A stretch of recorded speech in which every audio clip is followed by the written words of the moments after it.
James is in Birmingham. Hey, James, what's up? Hey, Dave, how's it going? Better than I deserve. How can I help? Well, I'm the branch manager for a roofing distributor. We do about $15 million a year in sales. And I've just taken over a new location here in Birmingham.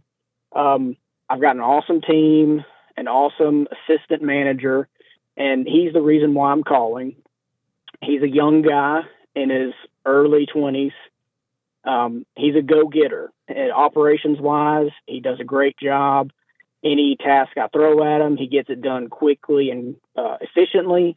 But he lacks a little bit of tact when talking with customers and vendors and people who are a little more seasoned than him. So I'm wanting to get some advice on how I can rein him in a little bit on some of the things he says, but not hinder some of that go-getter spirit. Okay. Well, it sounds like more than anything, it's just emotional maturity. So what I would do in this situation is just start setting aside a coffee of a 30-minute coffee with him once a week. And and this is our subject, people skills. Yeah.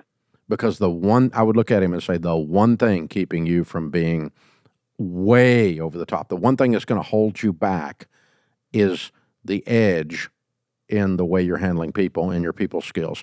And I think your potential is unbelievable, and I want to help you unlock it, because I think the biggest blocker you've got is this. And as an older guy, I'm going to come alongside you, put my arm around you. We're going to walk this out together. I'm going to send you a copy. I'm going to send you 2 copies of Pat Lencioni's book, The Ideal Team Player. Okay. And Pat talks about that. Have you read that already? Not yet. I do have it on my reading list, though. Okay, I'll send it to you and give him one. The ideal team player is hungry, humble, and smart. And humble is not humiliated. Humble is, I think more of others than I do of myself. It's not. I think I'm just worried about everybody else winning. I'm selfless. That's all humble is. Okay, and smart is people smart. And so what this guy is lacking is probably a little bit of those 2 things, but he's got the hungry down. So he's got one. He's got 1.5 out of the 3 things to be a ideal team player. And I would go through that book with him and go, "Hey, look, that's you right there. That's you." Yeah. I 100% agree with that. Yeah, that people smart thing is holding you back, and you can use that book to coach him along. And then what you need to do is just teach him, because you're young. People are not going to immediately respect you until they know you and trust you. And the way they know you and trust you, if they're older than you, is you first pay honor to them. You just say, "Hey, I'm only 22. I don't know how this works. Would you explain to me that the way you're doing this is working? Because I don't understand it." Instead of going, "You're doing that wrong, and I'm a 22-year-old genius." Yeah. Which really kind of could be an oxymoron.